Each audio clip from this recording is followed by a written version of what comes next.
All right, so here we are with episode 3. Thank you for joining us again. We appreciate everything that you guys do for the channel. And please don't forget, if you have not subscribed, please start that off. Go ahead and click that button, click the bell, get alerts, get yourself educated on Article 5 and the calling of a convention of states. So just to let everyone know before I get started, we opened up a store for t-shirts. We're offering a line of t-shirts for convention of states. They're pretty funny.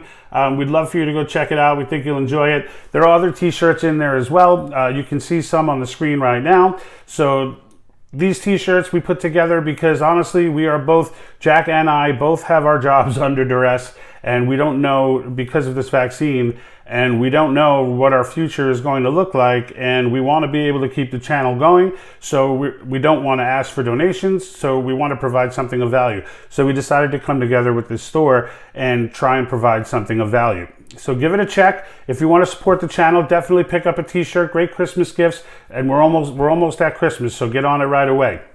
All right, great. Let's get on with the rest of the show. So now, where we left off was Article 5. We talked about the term limits. We talked about government overreach. We talked about the balanced budget amendment, fiscal restraints, and those were the 3 amendments that we're looking to get done.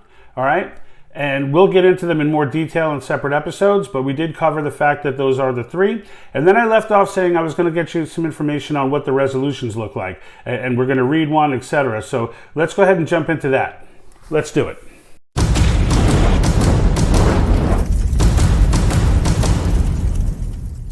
Each state legislature will write a resolution, and this is how the initial call for the convention takes place. Each state legislature convenes, it goes to committee, then to their House and Senate, and if it makes it through all 3, it becomes a resolution that's passed, and now that state is officially calling for a convention of states. There are 15 states that have already passed these. 8 more, I believe, that have passed one house waiting for the other. That would give us, if they all go through, a total of 24. Now, I'm sorry, a total of 23, just learning how to count. So that 23 would leave us a gap, right? Because we need 11 more in order to call the convention. However, there are far more than 11 legislatures that have resolutions written and are yet to vote. So that's the stance that it's in right now. Now, as far as how these resolutions work and why they're written and what they do, what's in them, we're going to cover that. So I took one from Arizona, which is one of the ones that have already passed. So if you're from Arizona, kudos to you. You guys are already on board. Florida, Texas, a bunch of others are on as well. So I want to read this to you because I want to dispel some myths that go on. And these myths, they drive me nuts. I just wrote a blog. You can check it out on the website regarding this, that facts no longer matter for some of these people. And between this runaway convention argument, among others, but it's just getting out of control. But here's the language, all right, that's in Arizona's resolution. It says that this application is revoked, withdrawn, nullified, or superseded, retroactive to the date of enactment, if the application is used for the purpose of calling a convention or is used in support of conducting a convention to amend the Constitution of the United States for any purpose other than to impose fiscal restraints on the federal government, limit the power and jurisdiction of the federal government, or term limits of office for federal officials and members of Congress. All right? So they're telling you right out in plain language in the resolution itself that if you go in there and start talking about anything other than what we're authorizing you to talk about, we're going to recall you. Okay? So people will tell you, oh no, once they select the delegates, there's nothing that can stop them. It's the craziest argument in the world, and it wouldn't be as crazy if it came from Marxists only, but Marxists have stepped out of this one. So the left have actually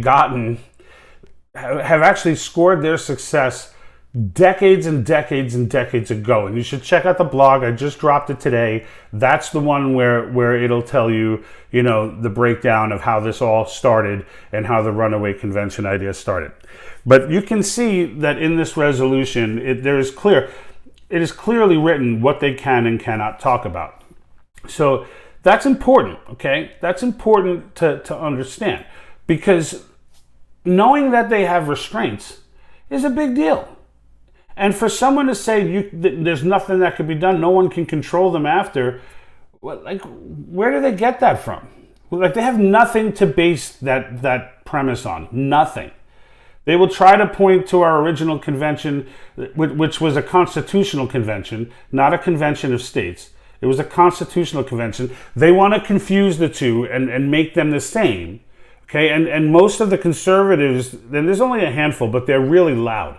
And so you'll hear them, and it seems like more. Sound familiar as far as the strategy is concerned? Anyway, they're really loud, but they'll ignore the fact that the founders' intent going into the convention, the original convention even, was to completely revise the Articles of Confederation.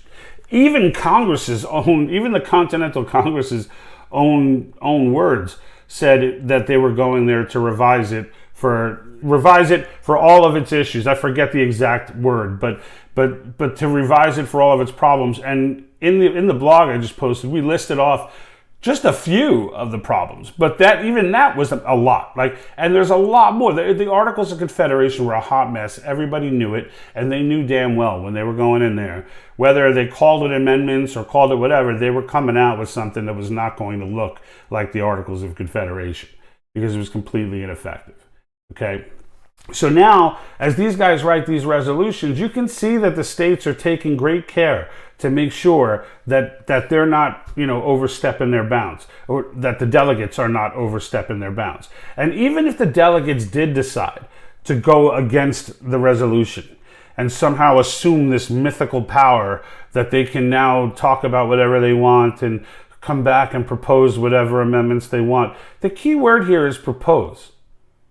If they come back, in this Arizona example, if they come back and say, hey, we're proposing to overthrow the Bill of Rights, we're proposing to totally rewrite the Constitution, what do you think the Arizona legislature is going to say? It's going to sound a little something like this. What you just said is one of the most insanely idiotic things I have ever heard. At no point in your rambling, incoherent response were you even close to anything that could be considered a rational thought. Everyone in this room is now dumber for having listened to it. I award you no points, and may God have mercy on your soul. I mean, this gets down to the point of common sense, right? But these people who argue this, they haven't thought this through. And they talk to you as if you haven't thought it through. So just understand, the idea here is we're trying to arm you with the information necessary to make an informed decision. And what these people out there are doing is muddying the water because someone freaked them out and they never bothered. And it was somebody who they trust. It was maybe someone from John Birch Society or one of these clubs or whatever. I don't know. But there are a handful of really loud conservative groups out there that want to debunk your power, that want to convince you that your power is too dangerous to be wielded without the guidance of the federal government's hand. I mean, the entire thing is counterproductive and counterintuitive to everything else they believe in their life. But they've been convinced of this, so they're going to try and convince you. But now you know better. Now you know better. And if if it's ever a point where you're in person, or even if it's online, go to our website. Every one of the resolutions are listed by state right there. And you can just throw it right back at them. And Article 5 itself, if they tell you there's nothing in there that says, it has to be ratified by a supermajority.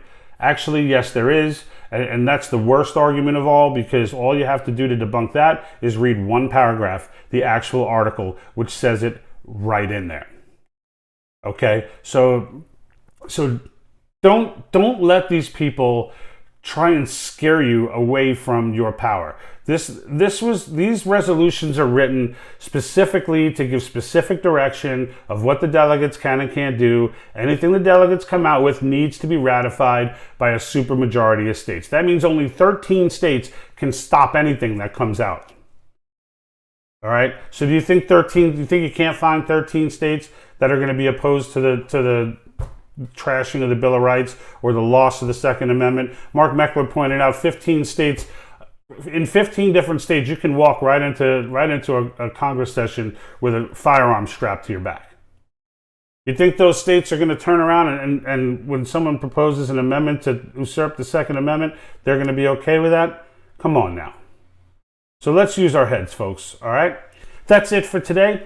Next time, we're going to go ahead and talk about term limits in particular, what exactly it means, what exactly the argument against it is, and what exactly the arguments for it are, and let you make up your mind as to whether or not we need term limits. All I know is if you're about to say we don't need term limits, we have elections, don't ever say that as if you're the first person, because you're like the 1,010,554th person in the last year. Okay, so until then, thank you, folks. Don't forget to check out the store. When you're done, don't forget to subscribe on your way out the door. We'll see you next time. And like that,